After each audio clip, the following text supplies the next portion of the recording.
Hey guys, welcome to my vegan kitchen. I'm Michelle. Today I have another three easy recipes for you guys. I have 1 can of chickpeas that's gonna make breakfast, lunch, and dinner, and they're so easy and so delicious. So if you haven't subscribed, go ahead, hit that subscribe button. Don't forget to tap on that bell so you get all the reminders whenever I come out with new recipes, and let's cook.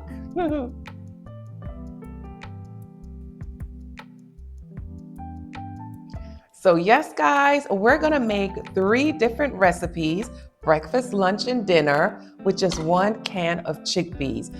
It can be done and it needs to be done, and you're gonna wanna do it, especially in this economy. So I don't buy chickpeas in a can anymore, but if that's the only way to get this recipe, go right ahead. I started just to buy dry chickpeas, soak it overnight, boil it, and then I put it in mason jars just like this and place them in the refrigerator. Make sure you have a little bit of that liquid that you cook the chickpeas in your jar, and that's it. That will last unopened for about a week to 2 weeks. Once you open it, it will only last a couple of days. So we're going to use this jar can to make these recipes. The first recipe up is chickpea scramble.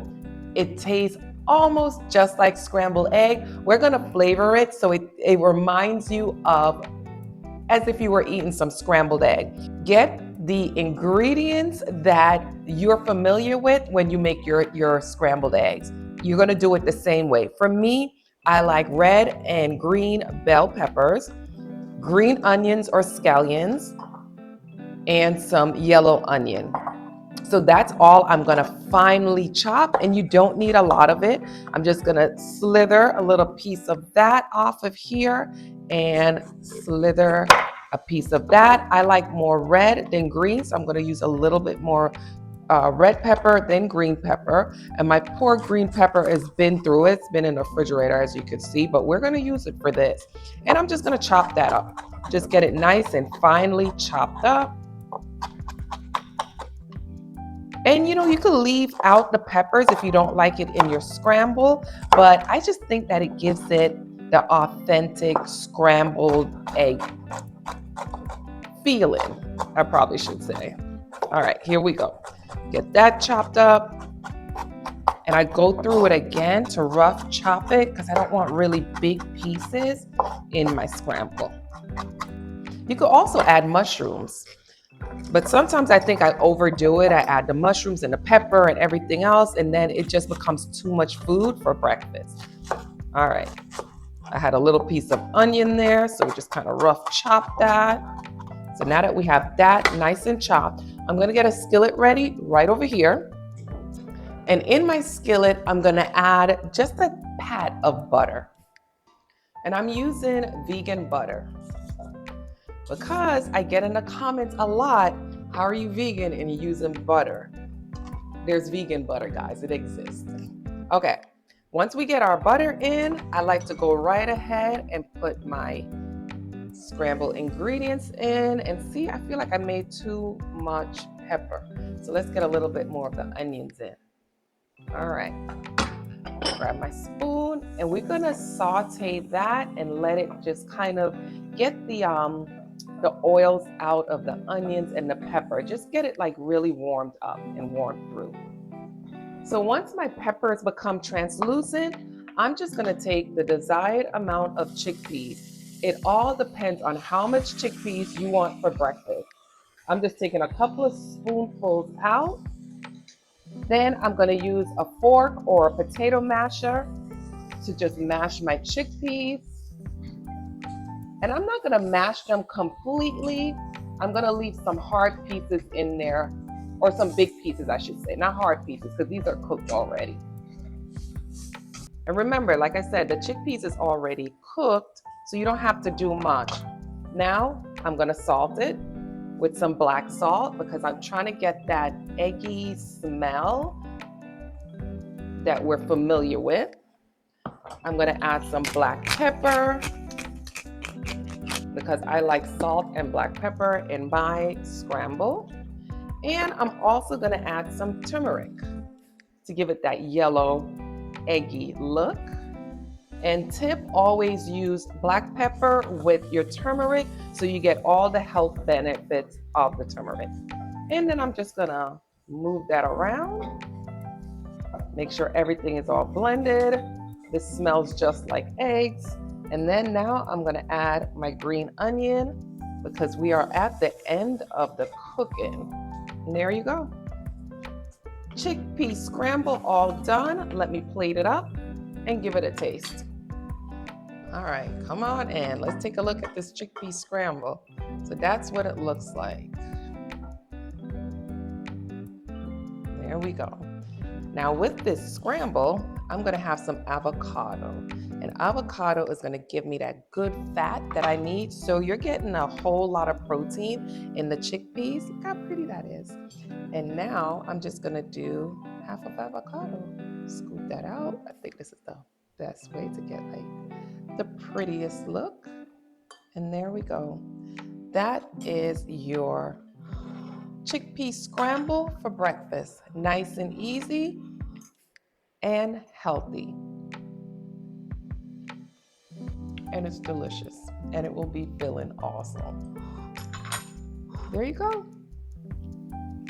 So the next recipe in our chickpea series from one can is going to be chickpea tuna. And I know you've seen this recipe probably a million times, but I'm trying to simplify it as much as possible. Sometimes I notice people just put way too many ingredients in, and you don't have to. We're trying to cut costs, keep our time low and out of the kitchen, make food really fast, and make food really delicious and tasty. So here we go.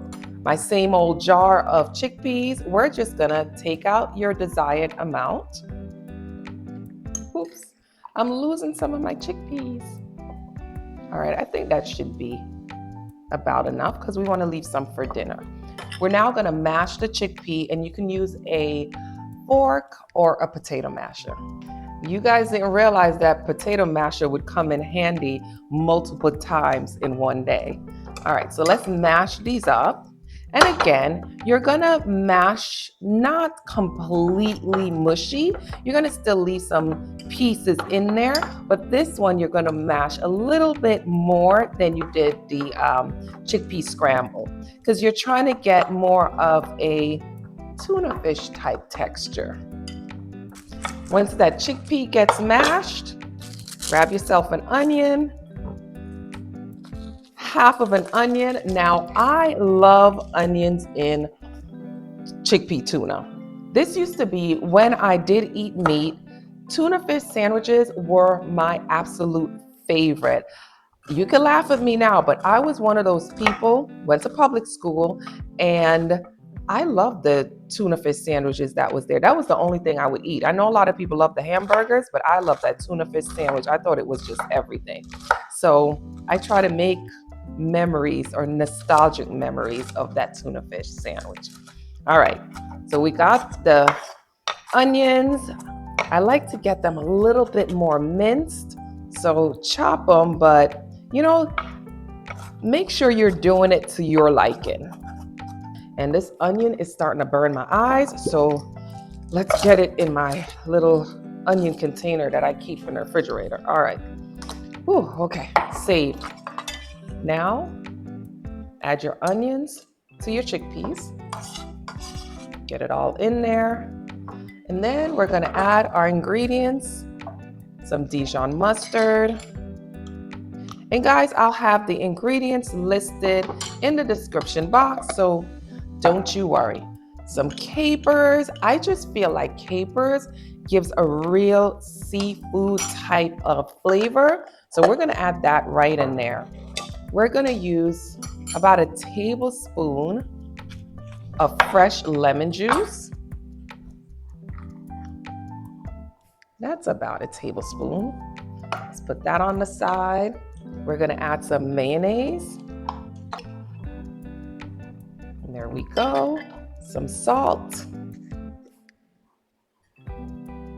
But remember, the capers are pretty salty. Forgot one thing, some black pepper.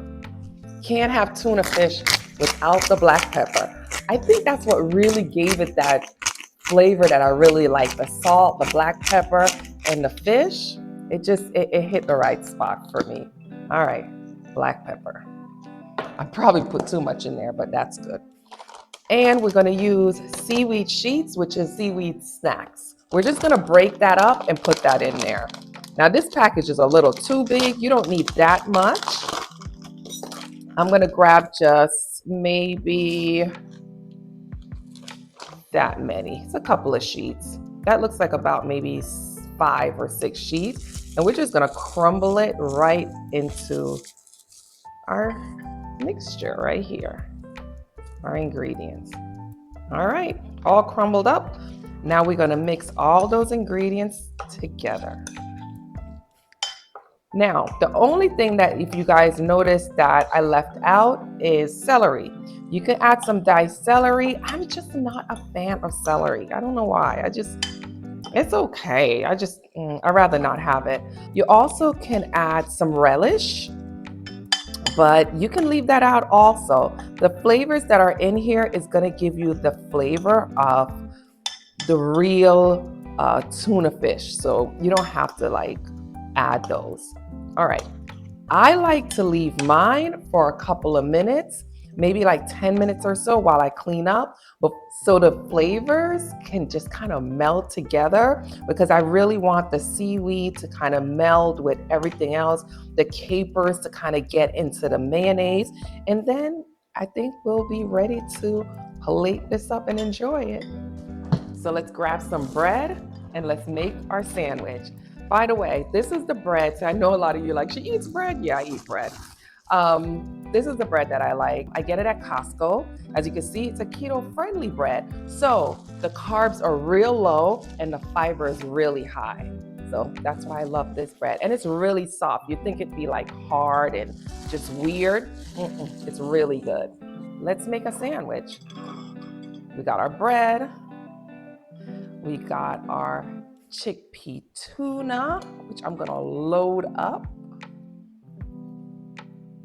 Oh, I can't wait. I can't wait. But we're gonna make this a little fancier and we're gonna add some arugula. So we're just gonna add some arugula on top. And there we go, guys. You gotta add some green. That is my chickpea tuna sandwich. Let's just cut it in half. Let's give it a nice little cut down the middle. Nice diagonal cut. That's what I meant to say. And there we go, our chickpea tuna. I don't want to take a bite because I don't want to mess it up. I want to make it nice for picture. So I'm going to leave that there. And I'm going to give the tuna a taste from here. This is so good. This is so good and it's so easy. You guys got to make it. There you go. Chickpea tuna for lunch. Perfect. Yay. All right, guys, recipe number 3 is dinner and what's left of our chickpeas. So nice, simple recipe. We're gonna put a sweet potato in the air fryer because I wanna get that started. You're simply gonna just take a sweet potato and you're gonna give nice slices. Not too thin, not too thick, just like that. Well, bummer. My sweet potato, which is the only one I have, is no good. So we're gonna have to dump this and let me try to figure out what I'm gonna put with this chickpea scramble. Publix, I bought that a week ago. All right, give me a second. Let me see what else I could put with this. Give me a minute. I was so distorted. I said chickpea scramble, but actually what we're gonna do is just a mushroom with chickpeas in a brown sauce. I have an acorn squash. We're gonna use this. Okay, this is what we're gonna do. I tell you, sometimes we're doing some real cooking here. So sometimes this looks good. This looks good. This is what we're gonna do. We're gonna slice it just like we was the sweet potato. Gotta use your muscles for this. Oop. All right, let's get in there. That looks good. That looks good. All right, one more slice. I don't want to cut myself, so let's get in here. I'm gonna scoop out the seeds. So here we go. We're just gonna scoop this out. We're gonna place these in the air fryer, just like so. We're gonna put a little oil, just so we have a heat conductor. And you could kind of massage them a little bit. All right, to make sure it has oil on both sides. And now we're gonna pop this in the air fryer and let it cook. All right, moving right along. We need an onion, and this is the other half of that onion that I used earlier. We're gonna slice this onion. We're not gonna dice it up. I wanna see some of the onion pieces when it's cooked. So I'm just gonna slice it like this. And then make slices like this. I think we have enough. Let me save these pieces for something else. Okay, now we have just some white mushrooms, basic mushrooms. You don't have to get fancy with this. These mushrooms, if you notice how I stack them, whenever I purchase my mushrooms, I wipe them clean and I place them in a container just like that, so they're easy for when I'm ready to use them. I'm just gonna pop out those little stalks, and I'm just gonna slice these mushrooms. And I like them sliced for presentation, because once they're cooked, I still want to see pieces of mushroom in my presentation. And let's compost the rest of those mushrooms. All right, so this is what we have here. The leftover and this. Let's go over to the stove to a skillet. In our skillet, we're gonna add some grapeseed oil. And then we're gonna add our mushrooms and onions. We're gonna allow the onions to get translucent before we add the chickpeas. So once the onions and the mushrooms become translucent and the mushrooms are cooked, you're gonna add in your chickpeas. And allow the chickpeas to kind of become friends with the onions and the mushrooms. Remember, the chickpeas is already cooked, so you don't have to do much cooking with that. We're just kind of like getting them to meet and become friends right now. We're gonna season with some black pepper, some garlic powder. I'm gonna go in with a little Japanese barbecue sauce.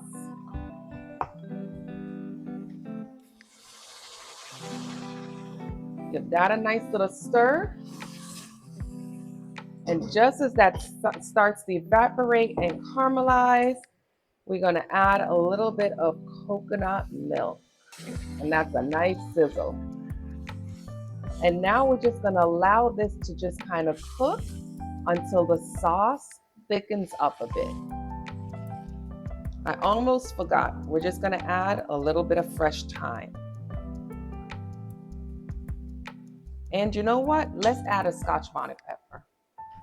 I'm just gonna remove the stem.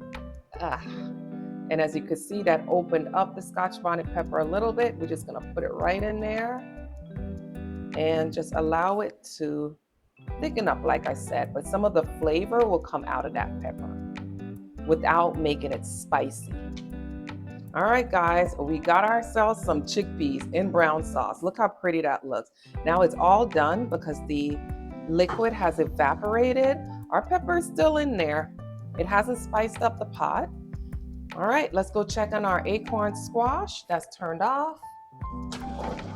And our squash is done. All right, let's plate everything up.